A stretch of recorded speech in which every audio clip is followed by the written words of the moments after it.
लोगों के प्रयास से लास्ट में मुख्यमंत्री जी ने इसे दरभंगे के शोभन स्थित 300 करोड़ रुपया आपने दिया है और टेंडर भी आपने किया है, तो क्यों फिर यहाँ डिले हो रहा है? उस कार्य को क्यों नहीं अविलंब चालू किया जा रहा है? सरकार रोके रखी है, और कौन रोकेगा? बिहार सरकार आपके ऊपर इल्जाम लगा रही है। बिहार सरकार हमारे ऊपर कैसे इल्जाम लगा रही है? ये सब क्षेत्रीय पार्टी है, किसी का कोई अस्तित्व नहीं है।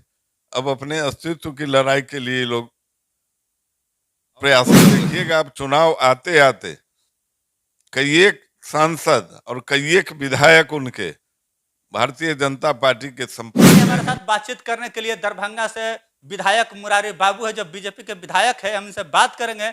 जिस तरीके से विपक्ष लगातार कह रहा है, यानी आईएनडीआई गठबंधन कह रहा है कि नरेंद्र मोदी जी तो बोले थे कि दरभंगा में एम्स बनकर तैयार हो चुका है, लेकिन तैयार नहीं हुआ है। ये नरेंद्र मोदी जो है जुमला करते हैं।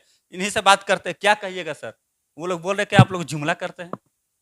जो यह वक्तव्य दिए हैं वो स्वयं जुमलेबाज है।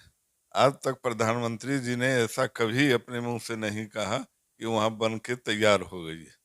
प्रधानमंत्री जी ने वहां निश्चित रूप से बिहार में अगर दूसरा एम्स देने का काम किया तो वो मिथिला के हृदय स्थली दरभंगा में किए, मगर बिहार सरकार के गलत निर्णयों के कारण, गलत नियति के कारण यह एम्स अभी तक नहीं बन पाया, जबकि झारखंड में देवघर स्थित एम्स बन के तैयार हो गया।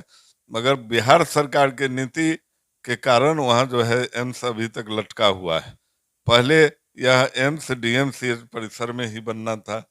बाद में जब हम लोग सत्ता से हटे, उनसे अलग हुए, जब आरजेडी के साथ वो लोग आए, तो फिर बीच में अशोक पेपर मिल का मामला चलने लगा। कुछ उनके विधायक अशोक पेपर मिल में प्रयास किए कि वहाँ हो जाए, मगर अशोक पेपर मिल जो है तो काफी दिनों से हाई कोर्ट का मामला है, वहाँ उलझा हुआ है। फिर ये लोग 20 सांसद मिल के, जदयू के सभी लोग रिप्रेजेंट किए और वो लोग प्रयास किए कि इसे सहरसा ले चला जाए। फिर भी कुछ लोगों के प्रयास से लास्ट में मुख्यमंत्री जी ने इसे दरभंगे के शोभन स्थित, जहाँ सैकड़ों एकड़ भूमि है बिहार सरकार की, वहाँ कैबिनेट हुआ। माननीय मुख्यमंत्री जी ने 300 करोड़ रुपया भी वहाँ मिट्टी भराई के लिए दिया, बाउंड्री वाल के लिए दिया, जो कि अब हम लोगों का मांग है कि निश्चित रूप से अगर वहाँ भी आप अगर दे दिए हैं, जहाँ आपने अभी कैबिनेट करके 300 करोड़ रुपया दिया है, तो जल्द से जल्द वहाँ पर निर्माण कार्य शुरू हो, मट्टी भराना शुरू हो। और नहीं तो हम लोग वहाँ पर 2 तारीख से हम लोग वहाँ पर धरना पर बैठने जा रहे हैं। चूंकि हमेशा से बिहार सरकार इसको भरमाते रही है। दरभंगा के लोग काफी अपने आप को ठगे हुए महसूस कर रहे हैं। चूंकि 8 करोड़ आबादी को वहाँ एम्स बनने से लाभान्वित वहाँ के 8 करोड़ लोग होंगे, नेपाल के भी लोग वहाँ लाभान्वित होंगे। मगर अगर निर्णय हुआ है और 300 करोड़ रुपया आपने दिया है और टेंडर भी आपने किया है, तो क्यों फिर यहाँ डिले हो रहा है? उस कार्य को क्यों नहीं अविलंब चालू किया जा रहा है? यह हम लोग जानना चाहते हैं। आपको क्या लगता है किसने दरभंगा एम्स को रोक कर रखा है अभी तक? बिहार सरकार रोके रखी है, और कौन रोकेगा? बिहार सरकार आपके ऊपर इल्जाम लगा रही है। बिहार सरकार हमारे ऊपर कैसे इल्जाम लगा रखी है? यहाँ तो देखते हैं बिहार तो बोल सर रहे जमीन भी दे दिए, मिट्टी भराई का पैसा भी दे दिए, फिर भी एम्स नहीं बन रहा है। जमीन दे दिए। जमीन तो पूर्व में ये लोग वहां भी दे दिए थे, डीएमसीएच में वहां भी 80 एकड़ जमीन दे दिए थे, पैसा भी दे दिए थे। मतलब बिहार के जनता को बरगला रहे ये लोग, आपको लगता है? आपको लगता है बिहार की जनता को ये लोग बरगला रहे हैं? निश्चित रूप से बरगलाना नहीं हुआ तो ये क्या हुआ?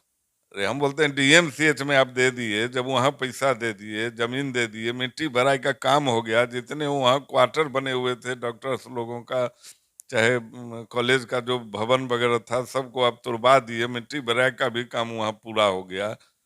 तो फिर यह निर्णय कैसे बदला? अच्छा, ये बात बताइए सर, एक और बात, जदयू में क्या लगता है दो फड़ होने वाला क्या? एक तरफ अशोक चौधरी और दूसरी तरफ राष्ट्रीय अध्यक्ष ललन सिंह है, दोनों में बात विवाद चल रहा है, क्या लग रहा है? जदयू देखिए ये सब क्षेत्रीय पार्टी है, किसी का कोई अस्तित्व नहीं है। अब अपने अस्तित्व की लड़ाई के लिए लोग प्रयास कर रहे हैं, मगर निश्चित रूप से जदयू के लोग घबराहट में हैं। जब से यहाँ से हम लोगों के साथ से गठबंधन उनका टूटा है, काफी छटपटाहट लोगों में है।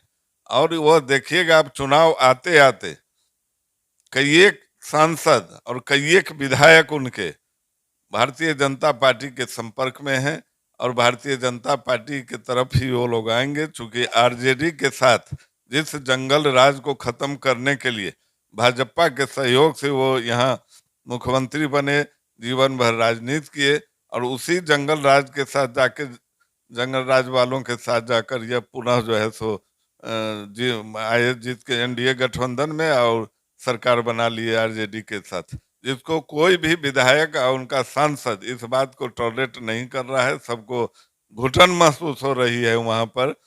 इसलिए आपस में लड़ाई तो होना ही है।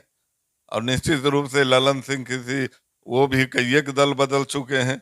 अशोक चौधरी जी स्वयं कांग्रेस के प्रेसिडेंट रहे हैं, कांग्रेस में उनके पिताजी भी मंत्री रहे हैं, और अपने वो अभी जदयू में हैं। तो दोनों के अपने, दोनों एक ही क्षेत्र से लगभग आते हैं, दोनों का अपना वर्चस्व का लड़ाई है। दोनों का वर्चस्व का लड़ाई है उसमें। तो इस पर आपकी क्या प्रतिक्रिया है? सारे बातों को आप लोगों ने सुना, इस पर कमेंट्स बॉक्स में जवाब जोड़ दीजिएगा। तब तक के लिए बहुत बहुत धन्यवाद।